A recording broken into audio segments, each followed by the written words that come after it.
ನಿಮ್ಮ ಮಾವ ಯಾವಾಗ್ಲೂ ಹೇಳೋರು ನನ್ ಮುದ್ದು ಸೊಸೆ ನನ್ ಮುದ್ದು ಸೊಸೆ ಅಂತ. ಅದನ್ನ ಪ್ರೂವ್ ಮಾಡ್ಬಿಟ್ಟೆ ಕಣವ. ಅಯ್ಯೋ, ನನಗ್ ತಿಳಿದಿದ್ ಮಾಡ್ದೆ ಆಟೆಯ.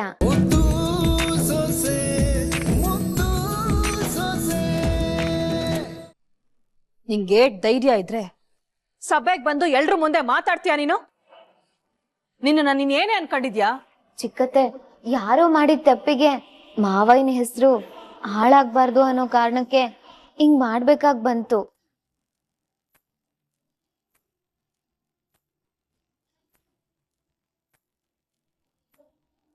ಅದಕ್ಕೆ ಭವಾನಿ ಅಕ್ಕನ್ ಕೇಳ್ಕೊಂಡೆಯಾ ಅಲ್ಲಿಗ್ ಬಂದಿದ್ದು. ಲೇ, ಹಂಗ್ ಹೋಗ್ಬೇಕು ಅಂದಿದ್ರೆ ನಂಗೆ ಹೇಳ್ಬಿಟ್ಟು ಹೋಗ್ಬೇಕು ತಾನೆ. ನಾನ್ ಮನೆಯೊಳಗಿದ್ರು ನಂಗೆ ಹೇಳ್ದೆ ಕೇಳ್ದೆ ಓದಿ ಅಂದ್ರೆ ಏನರ್ಥ? ಅಜ್ಜಿ, ನೀವ್ ಮಾತ್ರೆ ತಕೊಂಡು ನಿದ್ದೆ ಮಾಡ್ತಾ ಇದ್ರಿ. ಅದಕ್ಕೆ ಭವಾನಿ ಅಕ್ಕ ಅವ್ರನ್ನ ಎದುಳ್ಸೋದ್ ಬೇಡ, ನಾವೇ ಹೋಗಣ್ ಬಾ ಅಂತ ಹೇಳಿದ್ರು. ಅದಕ್ಕೆ ಭವಾನಿ ಅಕ್ಕನ ಅಲ್ಲಿ ಕರ್ಕೊಂಡ್ ಬಂದೆ. ಸಾಕ್ ಬಾಯ್ ಮುಚ್ಚೆ. ಮಾತಿಗೂ ಭವಾನಿ ಹೆಸರನ್ನ ಹೇಳ್ಕೊಂಡ್ ತರ್ಬೇಡ. ಈಗ ನೀನ್ ತೆಪ್ ಮಾಡ್ಬಿಟ್ಟು ಅದನ್ನ ಭವಾನಿ ಮೇಲೆ ಹಾಕ್ತಾ ಇದೀಯಾ? ಆಹಾ ಮಳ್ಳಿ, ಎಲ್ರೂ ಹೊಸಿ ಸುಮ್ಕೆ ಇದ್ದೀರಾ? ಅದರಿಂದ ಒಳ್ಳೇದೇ ಆಗದೆ ತಾನೆ.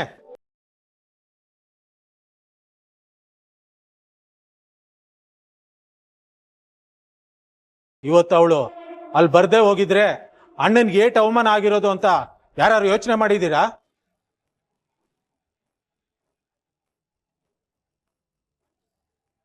ಅಲ್ಲರಿ, ಸಮಸ್ಯೆ ಆಗೋದಕ್ ಕಾರಣನೇ ಅವಳು ಅನ್ನೋದನ್ನ ಮರ್ತ್ಬಿಟ್ರೆ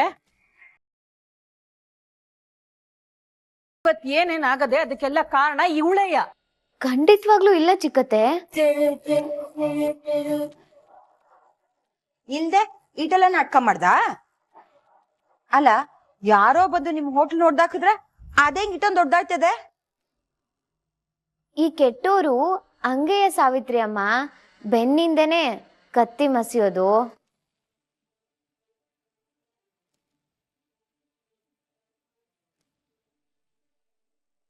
ಇವತ್ತೀಟೆಲ್ಲ ಆಗೋದಕ್ಕೆ ಆ ಹಿತಶತ್ರುಗಳೇ ಕಾರಣ.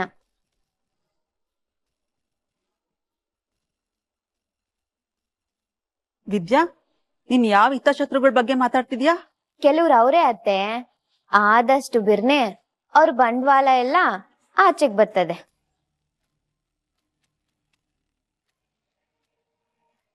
ಅಲ್ಲಿ ಗಂಟ ನಾವ್ ಹಸಿ ಕಾಯ್ಬೇಕು. ಮಾಡದೆಲ್ಲ ಮಾಡಿ ಈಗ ಇನ್ಯಾರ ಕಡಿಕೋ ಬೆಟ್ ತೋರಿಸ್ಬೇಡ. ಸತ್ಯ ಅನ್ನೋದು ತಾಳ್ಮೆ. ತಳದಲ್ಲಿ ತಾಪವಾಗಿರ್ತದೆ. ಒಂದ್ ಕಿತ ಈಚೆ ಬಂದ್ರೆ ತಲೆನೂ ತಿರುಗಿಸ್ತದೆ, ತಲೆನೂ ತೆಗಿತದೆ.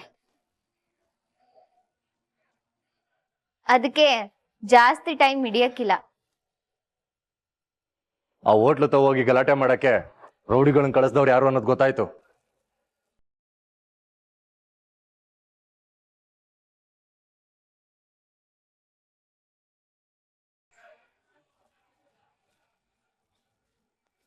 ಏಳು ಭದ್ರ, ಯಾರೀ ಕೆಲಸ ಮಾಡಿದವರು?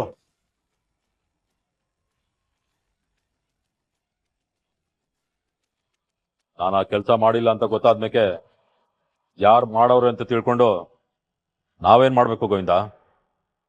ಬಿಟಾಕ್.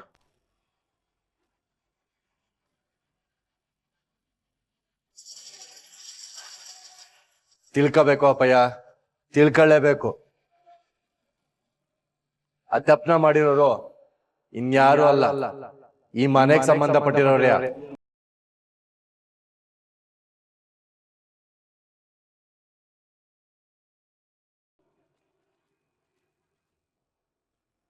ಈ ಕೆಲಸ ಮಾಡಿ ಅಪ್ಪ ಹಿಂಗೆ ಕೆಟ್ಟ ಹೆಸರು ಬರೋದಿಕ್ಕೆ ಕಾರಣ ಇನ್ಯಾರು ಅಲ್ಲ ಚಿಕ್ಕಪ್ಪ.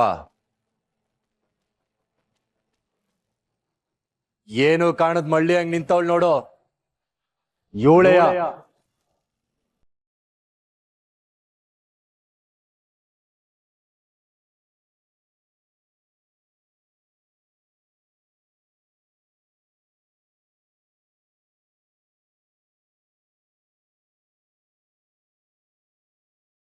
ಇವ್ರು ಚಿಕ್ಕಪ್ಪಂಗೆ ಹೇಳಿ ರೌಡಿಗಳನ್ನ ಕಳ್ಸಿ ಗಲಾಟೆ ಮಾಡಕ್ ಕೇಳಿರೋದು ವಿನಂತಿನೆಯ.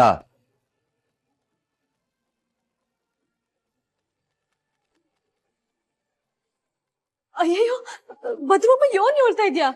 ನನ್ ಮೇಲೆ ಯಾಕೆ ಇಂಥ ಆಪೋದ್ನೆ ಹೊರಿಸ್ತಾ ಇದ್ಯಾ?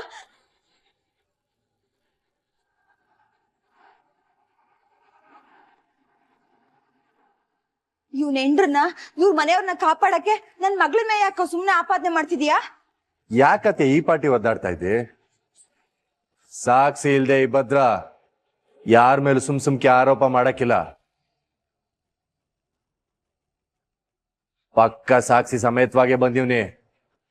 ಲಾ ಕ್ವಾಟ್ಲೆ ಹೇಳ.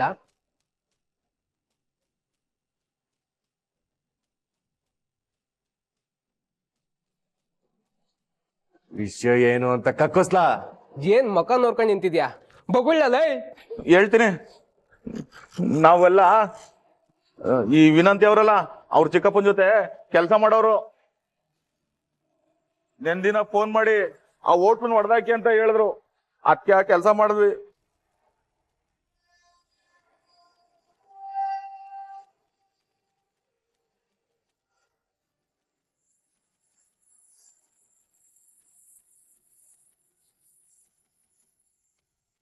ನನ್ ಕಣ್ಣು ಕಾಣಿಸ್ಕೊಂಡ್ರೆ ಮಗನೇ ಊಟ ಹಾಕ್ಲೆ. ನಡಿ ನಡಿ ನಡಿ. ಇವತ್ತು ಈಟೆಲ್ಲ ಅವಾಂತರ ಆಗಕ್ಕೆ ಇವರೇ ಅಪಾಯ ಕಾರಣ.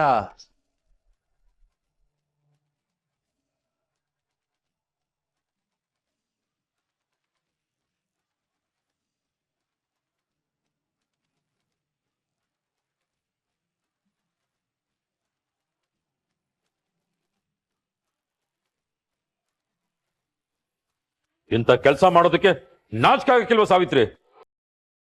ಅಣ್ಣ ದಯವಿಟ್ಟು ನನ್ನ ಕ್ಷಮಿಸ್ಬಿಡು ಅಣ್ಣ.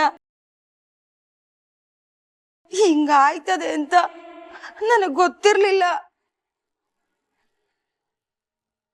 ಆ ಚೆಲ್ವ ನಮ್ ದುಡ್ಡಲ್ಲಿ ಹೋಟ್ಲು ಮಾಡ್ಕೊಂಡು ಮೆರಿತಾ ಇದ್ದಾನೆ ಅಂತ ಅದನ್ನ ಸಹಿಸಕ್ಕಾಗ್ಲಿಲ್ಲ.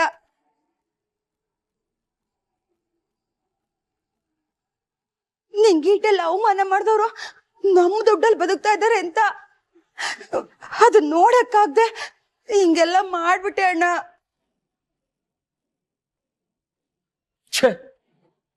ನೀವಿಂತ ಕೀಳ್ಮಟ್ಟ ಕೇಳಿತೀರ ಅಂತ ನಾನು ಅನ್ಕೊಂಡಿರ್ಲಿಲ್ಲ. ಇಲ್ಲ ಅಣ್ಣ, ನಾನ್ ಈಟೆಲ್ಲ ಮಾಡೋದಿಕ್ಕೆ ಈಶ್ವರಿ ಅದಕ್ಕೇನೆ ಕಾರಣ.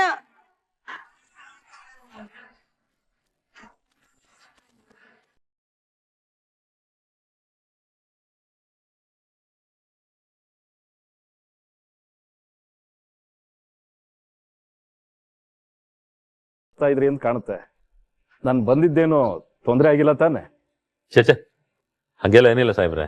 ಗೌಡ್ರೆ, ನಾನು ಈಗ ತಾನೇ ಇಂಟೆಲಿಜೆನ್ಸ್ ರಿಪೋರ್ಟ್ ಮತ್ತು ಪಕ್ಷದ ಕಡೆಯಿಂದ ಮಾಹಿತಿ ತಗೊಂಡೆ. ಇವತ್ತು ನಿಮ್ಮ ಸೊಸೆ ನಿಮ್ಮ ಪರವಾಗಿ ಬಂದು ಪ್ರಚಾರ ಮಾಡಿದ್ದು ತುಂಬಾ ಅನುಕೂಲ ಆಗಿದೆ.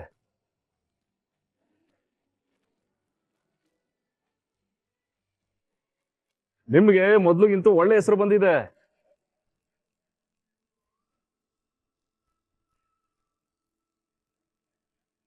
ಒಬ್ಬ ವ್ಯಕ್ತಿ ವಿರುದ್ಧ ಜನಾಭಿಪ್ರಾಯ ಒಂದೇ ದಿನದಲ್ಲಿ ಈ ರೀತಿ 2 ತರದಲ್ಲಿ ಬದಲಾಗುತ್ತೆ ಅಂತ ನನ್ನ ರಾಜಕೀಯ ಜೀವನದಲ್ಲಿ ಇದೇ ಮೊದಲನೇ ಸಲ ನೋಡ್ತಾ ಇರೋದು. ನಿಜವಾಗ್ಲೂ ನಿಮ್ ಸೊಸೆ ಮ್ಯಾಜಿಕ್ ಮಾಡ್ಬಿಟ್ಲು ಗೌಡ್ರೆ. ಇವತ್ತು ಇವ್ರೇನಾದ್ರೂ ಪ್ರಚಾರಕ್ಕೆ ಬಂದಿಲ್ಲ ಅಂದಿದ್ರೆ ನೀವು ಠೇವಣಿ ಕಳ್ಕೋ ಪರಿಸ್ಥಿತಿ ಬಂದ್ಬಿಡುದು ಗೌಡ್ರೆ.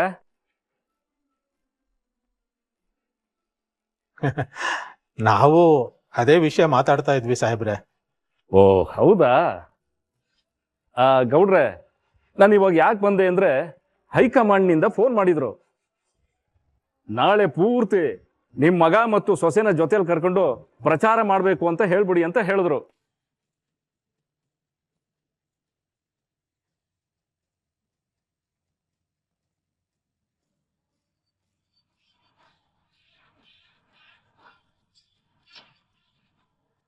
ಅಲ್ಲ ಸಾಹೇಬ್ರೆ, ಮನೆ ಹೆಣ್ಮಕ್ಳನ್ನ ಪ್ರಚಾರಕ್ಕೆ ಕಳ್ಸೋದು ಅಂದ್ರೆ ಸಂದಕ್ಕಾದದೆ?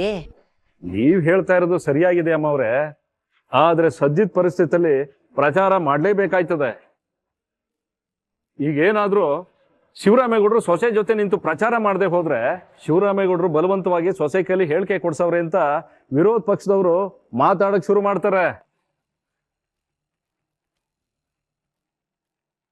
ಅದಕ್ಕೆ ಆಸ್ಪದ ಕೊಡಬಾರದು ಅಂದ್ರೆ ನೀವು ನಿಮ್ ಮಗ ಮತ್ತು ಸೊಸೆ ಜೊತೆ ನಿಂತು ನಾಳೆ ಪ್ರಚಾರ ಮಾಡಬೇಕು ಗೌಡ್ರೆ.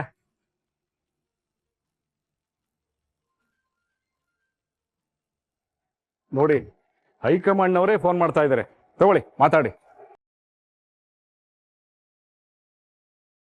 ನಮಸ್ಕಾರ ಸಾಹೇಬ್ರೆ. ಸರಿ, ನೀವು ಹೇಳ್ದಂಗೆ ಮಾಡ್ತೀನಿ.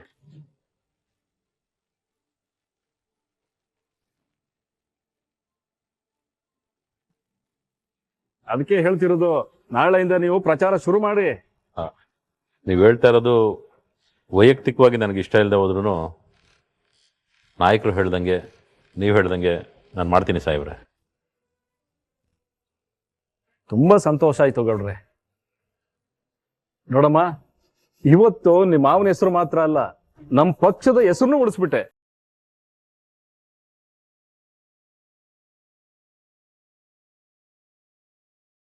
ಇದೊಂದು ಪ್ರಕರಣದಿಂದ ಇಡೀ ರಾಜ್ಯ ತುಂಬಾ ಬೇರೆ ಸಂದೇಶನೇ ಹೊರಟೋಗಿತ್ತು. ನಿಜ ಹೇಳ್ಬೇಕು ಅಂದ್ರೆ ನೀನು ನಿಮ್ಮ ಮಾವನಿಗೆ ತಕ್ಕ ಸೊಸೆ ಕಣಮ್ಮ.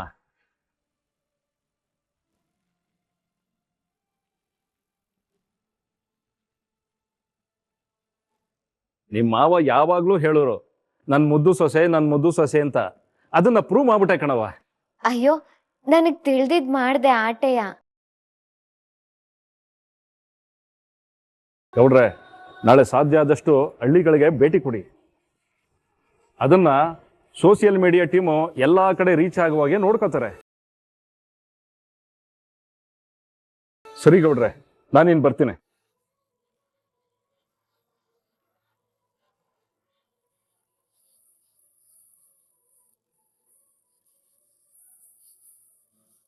ಗೋವಿಂದ, 10 ತಾರೀಕು ಪ್ರಚಾರಕ್ಕೆ ಹೋಗೋದಕ್ಕೆ ಎಲ್ಲ ವ್ಯವಸ್ಥೆ ಮಾಡ್ಕೊ.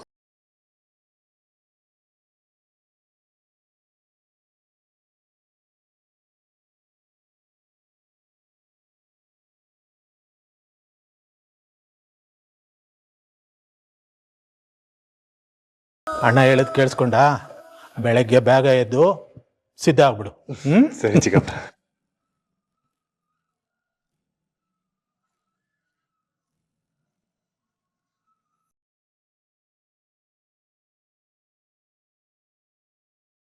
Congratulation ಅಂತಮ್ಮ, congratulation. ಬರ್ತೀನಿರು, ಕೆಲಸ ಅದೇ.